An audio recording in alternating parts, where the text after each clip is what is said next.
Today we'll talk about this verse from Surah Al-Baqarah, verse number 164. Here Allah is inviting us to reflect on 6 different aspects of His creation.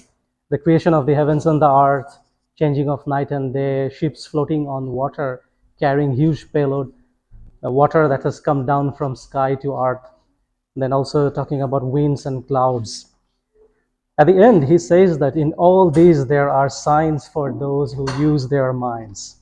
My humble attempt today is to make us all act on this verse and at least 50 other similar verses that ask us to do tafakkur, reflection on the creation.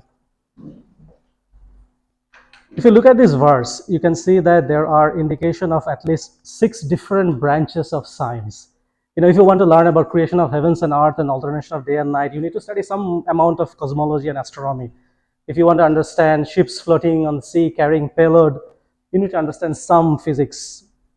Similarly, water coming down and resurrecting life and dead soil, you need to know a little bit about biology and geology. So changing of winds, clouds, some form of weather science and physics is needed to understand that. In this one verse, Allah has encouraged mankind to develop several branches of science. So one day mankind can appreciate what he is talking about. Let's see what these branches of sciences have discovered so far around these 6 aspects of creation.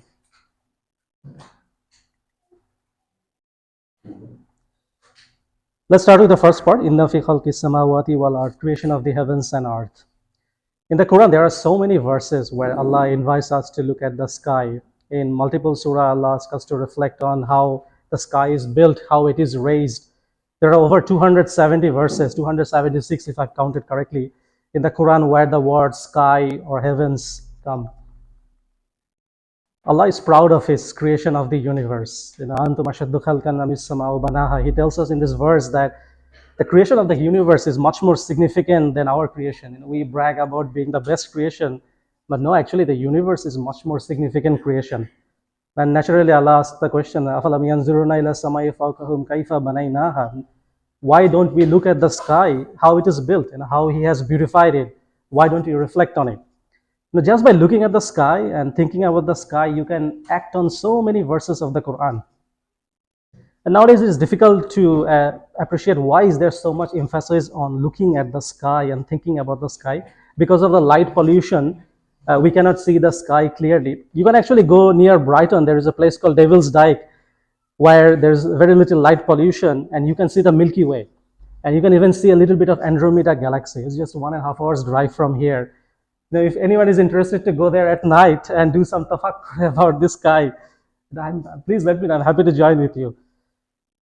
But 1400 years ago, for desert Arabs, when they had a clear night sky, no night pollution, they had this majestic canvas above their head. They could see the stars, the galaxy, even the other Andromeda galaxy with their bare eyes. Even after seeing this incredible beauty, which the projector doesn't do much justice, they would still not believe that there is a creator. That was the question in the Quran. Why don't people look at this incredible beauty and not appreciate that there is a creator? Now, let's start doing some reflection. Let's look at our solar system. This is an illustration of the solar system that you all know of. Here you can see the tiny dot. That's planet Earth, where we live.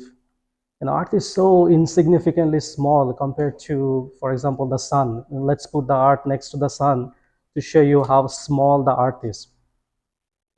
The sun is so big, you can fit 1.3 million Earths inside it. And sometimes sun ejects this kind of flares. These flares are the size of hundreds of Earth. If any of this flare ever touches the Earth will be instantly obliterated. And surprisingly, sun has been stable for 4 billion years. Not a single flare has touched the Earth, although it's continuously ejecting flares. It's an incredible precision that sun's flare is not hitting the Earth. And the sun is nothing compared to what else is out there in the universe. There are other stars that are 1,000 times larger than the sun. A star has been found so far, which is called the Stephenson 218. This giant star is size of the thousands of sun. You can actually fit 8 million suns inside it. Imagine what the size of the Earth would be. The sun is just a dot compared to this. this hypergiant star. Now imagine what the size of the Earth is compared to that. Now, for a long time, we thought this must be the largest single object in the universe. Surely you can have one thing that could be bigger than this, until we discovered this monster. It's called an ultra massive black hole. That giant star you saw earlier, Stephenson 218, is nothing compared to this colossal entity. You can fit 30 billion suns inside it. And it's not in millions anymore, we're talking about billion scale.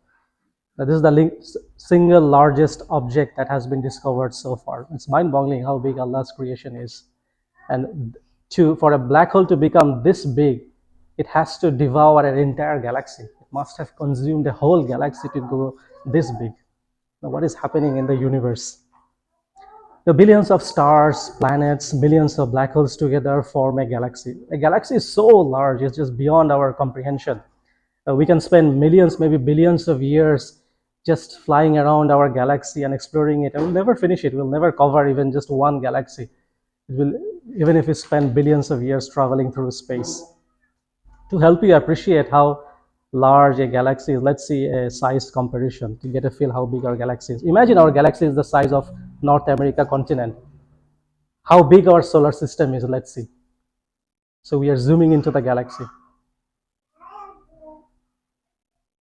The solar system will be the size of a fingertip. A fingertip compared to a whole continent. That's how small our solar system is. And the sun would be smaller than a grain of sand. Even there's a red blood cell, it's smaller than that if you compare the galaxy to be the size of a continent. And if you zoom out again, just to appreciate how big just our galaxy is.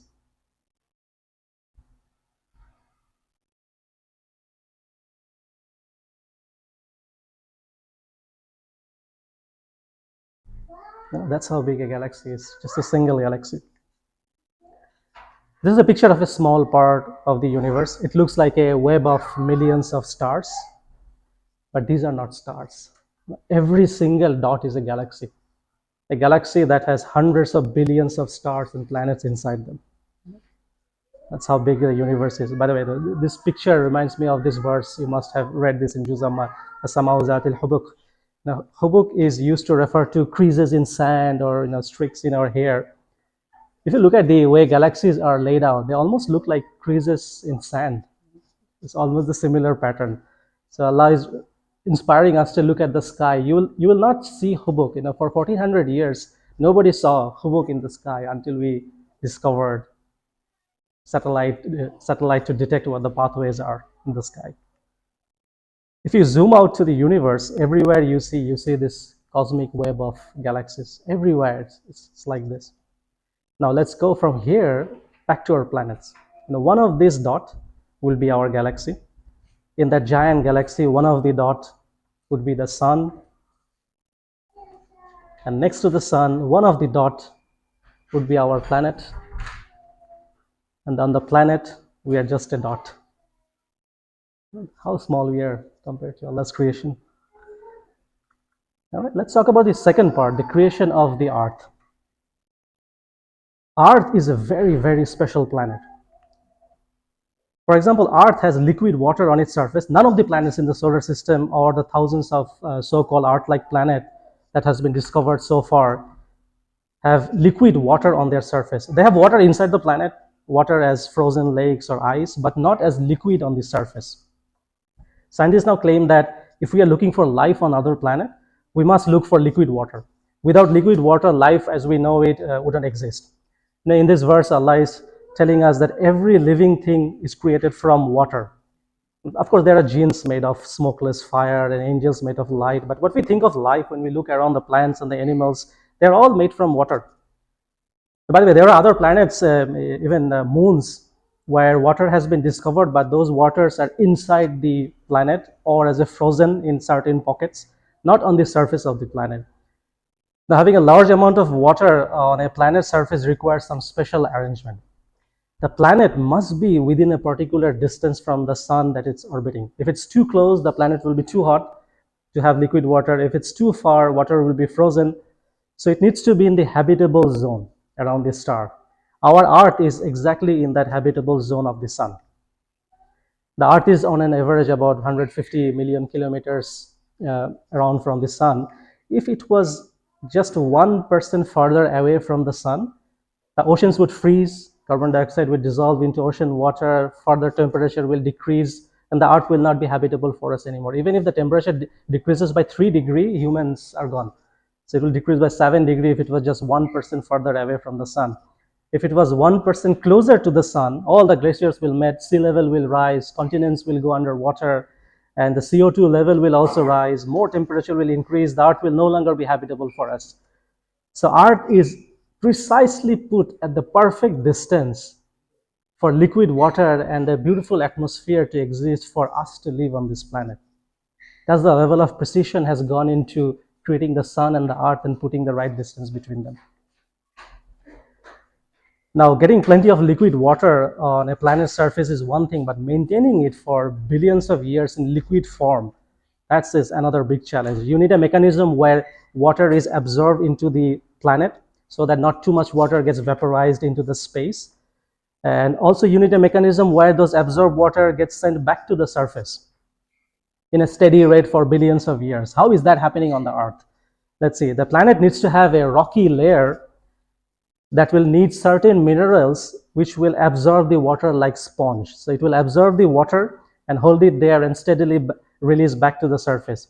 In the inside Earth's mantle, there are these two minerals that have been found that absorbs enormous amount of water. There's actually multiple oceans worth of water have been absorbed and stored in these minerals. And these minerals have been absorbing water and slowly, gradually releasing it back. Now, the water that these minerals have absorbed, how are they coming back to the surface from the mantle? That's another interesting puzzle. The planet has volcanoes. These volcanoes are connected to the mantle and especially connected to the minerals that have absorbed water. These volcanoes release the water back to the surface as a vapor. So first of all, water is getting into the mantle, those minerals are absorbing it, and then volcanoes are releasing it back. So this way the water cycling is going on for billions of years. And that's why we have volcanoes on Earth. Sometimes we wonder, why did Allah create volcanoes that cause a lot of destruction? What good is volcanoes doing for us? Actually, volcanoes is the Earth's recycling system. It recycles the precious minerals and water that life needs to grow and survive and have trillions of species of plants and animals to live on the surface of the planet. We have a very special moon. There are some really strange things about this moon. Firstly, how does the moon help the Earth? It stabilizes the rotation of the planet. If moon wasn't there, the Earth would be wobbling while it's rotating. Not this fast, but more or less like this. That would mean that we'll have drastic changes in seasons and climate. The planet won't be habitable at all. This happened on Mars. So Mars wobbles. None of the moons of Mars are stabilizing it. And you know what Mars is. It's totally uninhabitable for humans. So moon prevented the Earth from turning into Mars. Another very interesting fact is that the Earth is the only planet, there is a white planet, where Earth is the only planet that has one moon. Other planets have either no moon or they have more than one moon. But Earth is the only planet that has one moon. So, what if we had two moons? We know moon has gravity. Because of gravity, it's pulling things from the Earth. So water on Earth gets pulled by moon, and that's why we have tides. If we had two moons, we would have more pull on the water, and we would have waves hundreds of feet high. Every night there will be tsunamis happening. The combined gravitational pull of two moons will pull the sea level up, and every night when those two moons will come up in the sky, we will have seas coming into the land and destroying our habitats. And it won't be fun to have a tsunami every night. And that would have happened if there were two moons. Alhamdulillah, we have one moon, which is doing good enough job for us. Another mystery about the moon is that it's unusually big for a planet of this size. No planet that has been discovered so far has such an unusually large moon. It's 1/4 the size of a planet. Under normal circumstances, no moon can form so close to the planet of this big size. Something very unusual must have happened when the moon was created. And let me show you what happened. When the solar system was forming, there were these early planets. There was an early proto-Earth, and there was another planet called Theia. This Theia planet smashed into the early Earth, and not only that, it went inside the Earth. The Earth we are currently living in is a combination of two planets. And all this debris that was thrown out, those debris started accumulating together and became a lump, and that lump is the moon. Now, that's how the moon was created. It's a very rare phenomena of a creation of a moon around the planet. And this happened surprisingly rarely on Earth for some reason.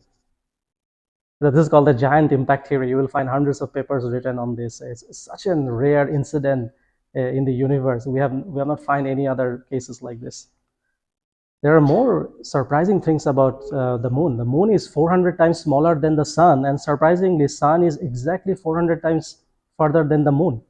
And because of this perfect ratio, you on the sky you see the moon and the sun exactly in the same size. We do not know of any other planet that has this rare size factor where the moon is certain times smaller and the sun is exactly that times further than the moon. And clearly Allah has put the moon in this exact size and distance ratio to the sun for some reason. What could be that reason? And one of the amazing thing about this ratio is we see total solar eclipse, where the moon perfectly covers the sun and we can see the sun's corona around it. If moon was larger or the sun was farther, we wouldn't see the corona that you see around it during the total solar eclipse. If moon was smaller or the sun was closer, you would see the sun around the moon. You would not have a total solar eclipse ever. Because of this perfect ratio of 400 times smaller and 400 times farther, we see the moon perfectly covering the sun, and the sun's corona is still visible. So what was the benefit of doing this? One of the interesting things is that this led to one of the greatest scientific discovery.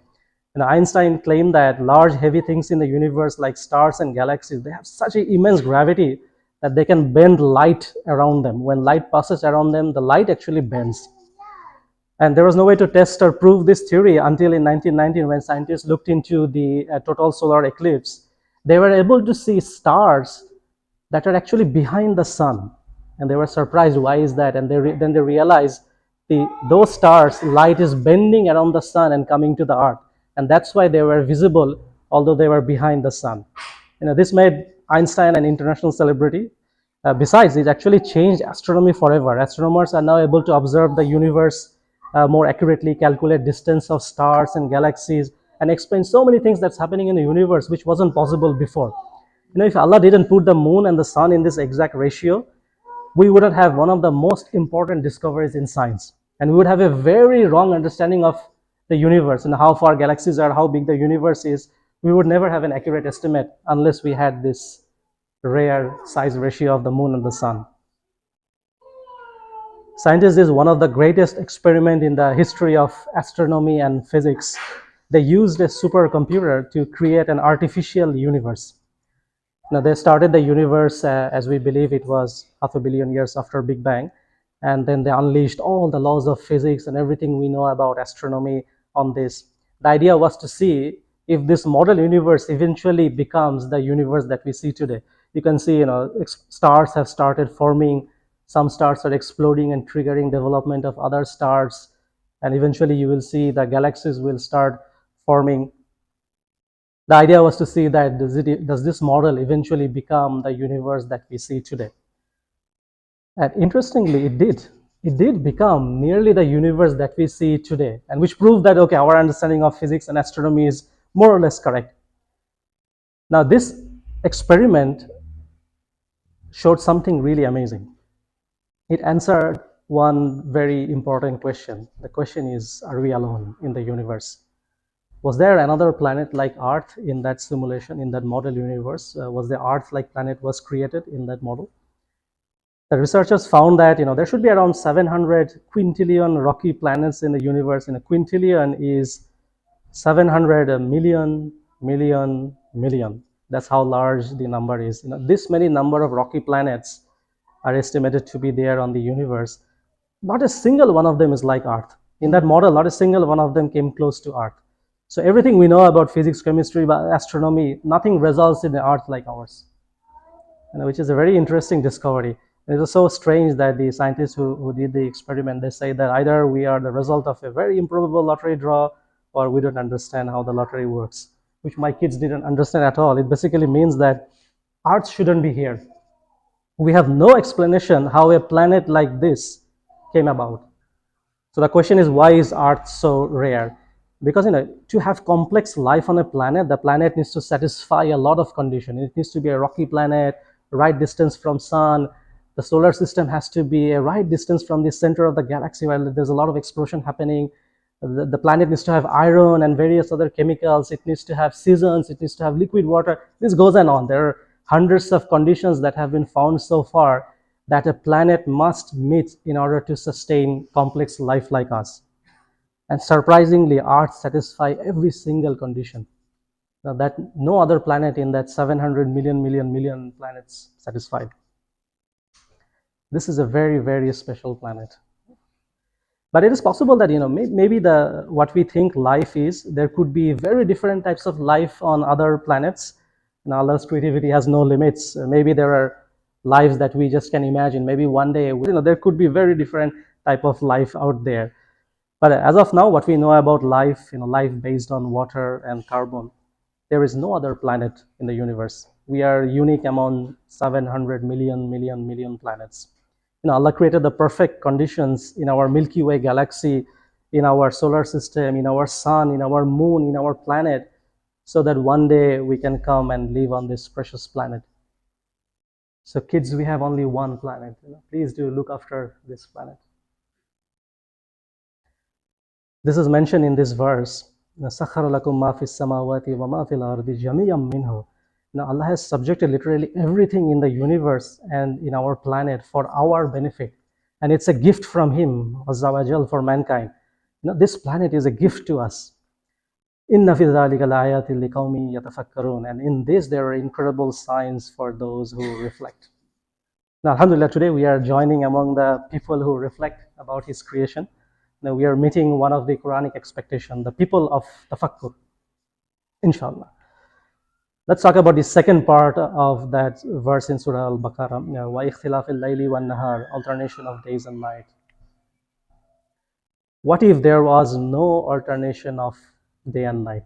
What if the planet stopped rotating? What would happen?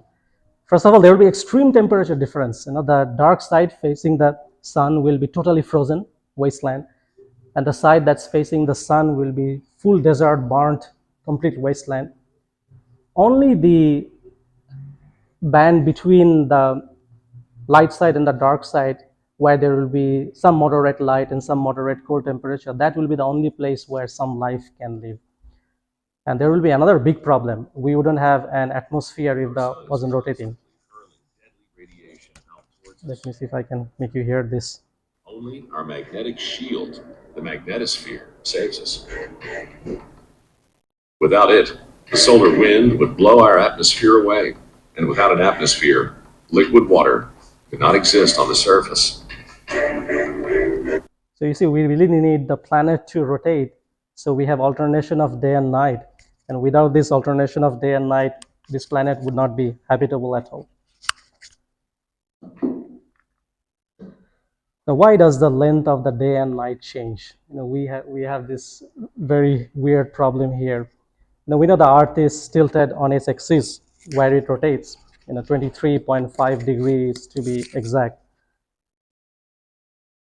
Because of the tilt, sometimes the top half of the planet gets more sun, longer days, and you get summer and spring here. Sometimes the top half of the planet will be further away from the sun, so it will get less sun, shorter days, you get winter and autumn, and you have to pray 3 waqt salah within 4 hours. What if the Earth was not tilted? What if the Earth was straight? The first problem would be that the top and bottom part of the planet will be totally frozen because of lack of sunlight. There will be extreme cold temperature, perpetual winter. The middle of the Earth, where it will always get constant sun near the equator, it will be continuous summer there. All the countries there will be desert. We have some people from Middle East, that's what it will not be. Middle East, it will be like the half of the planet. The habitable area would be somewhere in between that cold and what the warm band, especially the places like UK. That's where you will have some habitable zone. But in those zones, there will be rain 365 days a year happening there. Soil will be washed away of nutrients, no distinct season happening there. And no seasons means you have poor agriculture. Lots of crops will never grow. There will be poor ecosystem diversity as well. Without seasons, we will be like caveman, because without season there will be no wheat, no agriculture, no modern technology, and the humans would be living in small scattered settlements, scrounging for survival. And then there will be horrific diseases carried by insects. Mosquitoes will be really happy, because if there were no seasons, most of the countries will always have summer 365 days a year. Countries where it rains will be raining 365 days a year, and mosquito will grow exponentially and spread a lot of disease. And most people don't like winter, but we really need winter. Winter curbs the population growth of insects. Many insects die during winter, and many insects go into a hibernation mode where they don't multiply anymore. So without winter, we'll be having an explosive growth of insects. Plagues and epidemics will be there all the time. So you see, a simple tilt on the earth can make such a big difference. Alhamdulillah that Allah smashed the earth with a planet that tilted the earth, and now we have these 4 beautiful seasons. And without this alternation of day and night and seasons, we would not be here. We would still be living in some cave, eating shrubs and insects. Maybe once a month, have a roasted rat, and that's all. Sometimes we take things for granted, like day and night and changing of seasons. They are actually big signs for us to think about. All right, let's talk about this third part of the verse. In the ships that sail in the seas with goods for people. How on earth does this iron monster float on the sea? If you drop a iron box or a stick in the sea, it will drown and go to the bottom of the sea. But this metal hunk with thousands of metal containers carrying thousands of tons of goods are floating on sea, floating on water. It's possible because of a very special property of liquid. I think most of you have studied buoyancy in your science books. If you drop a pin, it will go to the bottom of the water, but then a boat would float. Why is that? So the reason is that when you drop something into the water, it will displace some water. When a pin drops into the water, it displaces some water, and those water will then try to come back to its place and try to push the pin up. But the amount of water that gets displaced is very small, so it doesn't work for a pin. But for a boat, it displaces so much water that the weight of those water, when they try to come back to their original place, they will push the whole boat up. And that's why things float. Now, the reason why things float is because they're displacing water that are heavier than their own weight. So when those waters try to come back to their place, the water pushes the thing up, and that's why they float. And this is why you will see a large hull in the ship, this bottom part. The purpose of this hull is to displace so much water that the weight of the displaced water will be more than the weight of this ship. And then the water will try to come back and lift the ship up, and the ship will then float. What if there was no buoyancy? Let's say that Allah created a universe where fluid don't have buoyancy, water don't have buoyancy. Then what would happen? Nothing will be able to swim or float. Anything that falls into water will go to the bottom of that river or sea and will die. Anyone falling into water, that's it, end of that story. The other problem would be that ice will no longer float, so ice will form and float down, and then ice will form again and sink down, and eventually all the rivers and seas and any body of water will become a frozen chunk, and every single creature living in water will freeze to death. And another big problem is that human civilization will not be what it is today. Only the land areas that we can walk or ride will be accessible to us. We will never be able to use ships to explore other continents like UK. We wouldn't be here if water didn't have buoyancy. Alhamdulillah, Allah puts this certain attribute in the water, certain quality in the water, and that's why we had ships that we were able to use to sail and carry goods and explore continents. We were able to spread to 190 plus countries all over the world. The development of human civilization was possible because of this sign of Allah. Let's look at the other sign that is mentioned in this verse. Here Allah talks about the water. Let's talk about the first part that refers to water being sent down from the sky. وَمَا أَنزَلَ اللَّهُ مِنَ السَّمَاءِ مِن مَّاءٍ. And then he talks about how water gives life to the dead earth. So how much water is there on earth? A lot, actually. Earth has 326 quintillion gallons of water. Anyone remember what quintillion is? Quiz question. Yes. Quintillion is 1,000 million billion, and there's 700 quintillion, 700 Planets. planets. Yeah. Quintillion is 3 millions. Million. All right.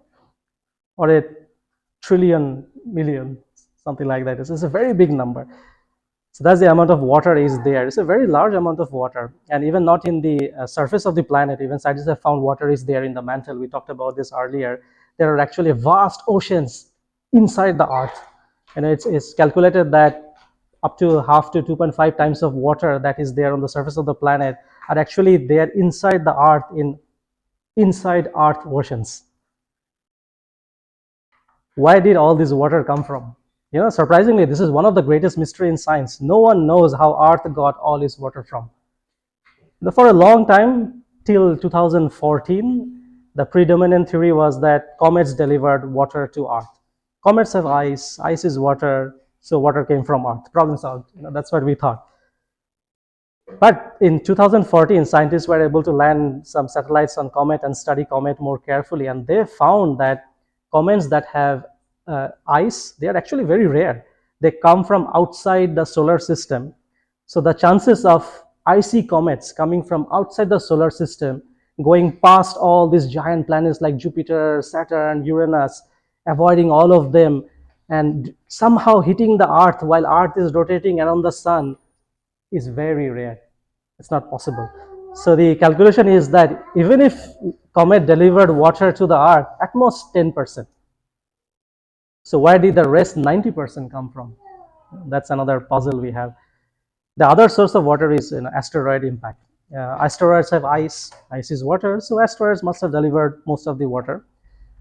But recently, scientists have found that the water that we found on asteroids are very different chemical composition than the water we see on Earth.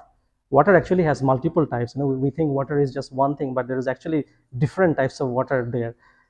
So asteroids are not the majority source of water. So where did the vast amount of water that we see on Earth has come from? Earth has got its water literally from the skies, the cloud that we see around the sun. When the solar system was forming, there were this vast amount of clouds around the sun. When Earth was rotating around the sun, it scooped water from this cloud. This is called the solar cloud. And this solar cloud is full of water. And that's how the planet got most of its water from. So literally you see that Allah is telling us, وَمَا أَنزَلَ اللَّهُ مِنَ السَّمَاءِ مِن مَّاءٍ. From the sky, Allah has sent down water to the earth. So literally water has come from the sky to the earth. There are some research papers here that explains all of these things I just talked about, and if anyone is interested in this paper, I can post in the group. Let's talk about the second part, giving life to the earth when it was barren or dead, scattering all kinds of creatures on it. How does that happen? Now, have you seen how a dry, dead land becomes alive and green after rain? If you take pure water, H2O, and pour on a dry land, this wouldn't happen. You wouldn't get the vegetation back. So why does it happen when rain falls and we get the vegetation back? Let's see how rain cloud forms. Now, when sun hits up the water, and you have studied in school that when sun hits up the water, hot vapor rises up into the sky, and it's cold there, so it will cool down, condense, and then start becoming clouds. But there is something very interesting happening here. When sea foam bubbles burst, it forms an aerosol. Wind carries this aerosol up into the cloud, and this aerosol delivers a lot of microbe to the cloud. All the sea foams, they have a lot of microbe in them. When they burst and explode, wind takes them to the sky, and clouds get all these microbes inside the cloud. There are thousands of species of microbes carried from the land and the sea to the cloud. Clouds are full of bacteria, fungi, and lots of other microbes. There was a research done, an experiment was done about 1500 meters high up in a mountain to test the cloud water. We thought that the cloud water would be pristine, clean, but we found 28,000 species of bacteria and lots of thousands of other types of microbes in the cloud water, surprisingly. And besides the microbes, cloud water also contains a lot of useful chemicals that work as a fertilizer for soil. So rain delivers water, chemicals, and microbes needed to fertilize the soil and trigger development of vegetation so that life can come back again and it turns into green after rain falls down there. So rain is essentially a fertilizer soup. Next time you look at the sky, don't think there's just billions of tons of water floating over your head. Clouds are alive. They are giant colonies of life. They are also giant reservoir of fertilizers for land. There are incredible signs in water and resurrection of earth and how creatures spread all over the planet. And we have just scratched the surface. This topic alone, I can go on for days and days. I'll show you something sad that I just found out recently. We are awesome at corrupting nature. We have successfully corrupted even the pristine rainwater. Rainwater now contains dangerous levels of these forever chemicals that are used in non-stick pans and firefighting foam, water repellent cloths. These chemicals, forever chemicals, cause liver damage, thyroid disease, obesity, fertility issues, even cancer. And there is nowhere to run. The entire planet's rainwater has been corrupted. This is pretty sad state. Now let's talk about the other part of the verse. Here Allah is mentioning about winds flowing and clouds that run their appointed courses. It's very interesting. The clouds run their appointed courses. So first, let's talk about what is wind. Could you define wind? Something that breaks wudu? Yeah, interesting. Yeah. So wind is essentially gases flowing in the atmosphere. That's essentially what wind is. You have read in science books that in school that when air hits up near the equator, where the sun is really strong, the hot air will go up, rise up into the atmosphere, and this creates a kind of a low pressure area. So cold air further from the equator will rush to fill that low pressure zone, and this will create a flow of air. Now the hot air that rose up into the atmosphere, they will go further away from the equator, cool down and come down, and then again do the flow. So this way wind is continuously flowing. This is actually an oversimplification of what is really happening. What is really happening is far more complicated than what we have been taught in school science book. This is the real picture of airflow. And it's extremely complicated. You can see you have so many flows going in so many different directions. Because of this immense complexity, it's very expensive to calculate what the weather is going to be a couple of days ahead. Met Office has one of the most powerful supercomputers in the world to predict weather, and even they predict a fully sunny day and we get a full rainy day. And this complicated airflow results in this complicated ocean currents. Together, the ocean current flow and the airflow is what mostly defines what the weather is. And because of this immense complexity, it's very, very hard to calculate, to predict weather. In 1992, a cargo ship carrying bath toys got caught in a storm. Shipping containers washed overboard, and the waves swept 28,000 rubber ducks and other toys into the North Pacific. But they didn't stick together. Quite the opposite. The ducks have since washed up all over the world, and researchers have used their paths to chart a better understanding of ocean currents. You see, funny incident, the toys made one of the greatest discovery in science. Now, how does wind help us? Let's think about what if wind wasn't there. First of all, the big benefit of wind is that heat transfer. Wind is taking heat out of the hot areas and moving them to the cooler areas. Similarly, wind is taking cool air and then bringing them towards the hot air. This way, wind is balancing out the temperature on the planet. Without wind, we would have extreme weather. Cold regions will be extremely cold, hot regions will be extremely hot. Without wind, we would not have a habitable planet for mankind. And without wind, we'll have droughts in most of the countries because wind is also distributing moisture. And when wind flow stops, we get extreme weather. And without wind, we would have pollen, dust, allergens. They will go nowhere. They will be all around us. Wherever they are staying, they're staying there. And we will have to wear masks all the time. Respiratory diseases will be everywhere. The other benefit of wind is that wind creates these ocean currents. Some currents flow from east to west and some flows from west to east. And they're always doing that. There will be some currents always going from east to west and some currents always going from west to east. So we can use sail ships, just ride on one of those currents and go from America to UK and take another current, go from UK to America. Wind created these trade routes for us that facilitated human civilization to expand beyond the land area that they are living. We are able to ride over the oceans and explore continents and spread all over the planet. Have you wondered why there are deserts? What would they do for us? The Sahara Desert is actually quite huge. It's nearly 1/10 of the total land we have in the planet. Why have such a large area uninhabitable for human? And isn't this a waste of land area?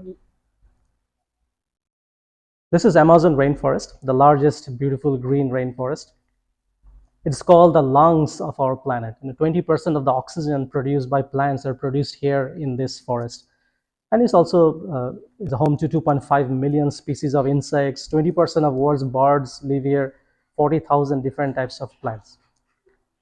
This Amazon forest has a big problem. It rains so much there that the soil gets washed away of valuable nutrients. The washed away nutrients fall into the Amazon river and they go into the sea and they never come back.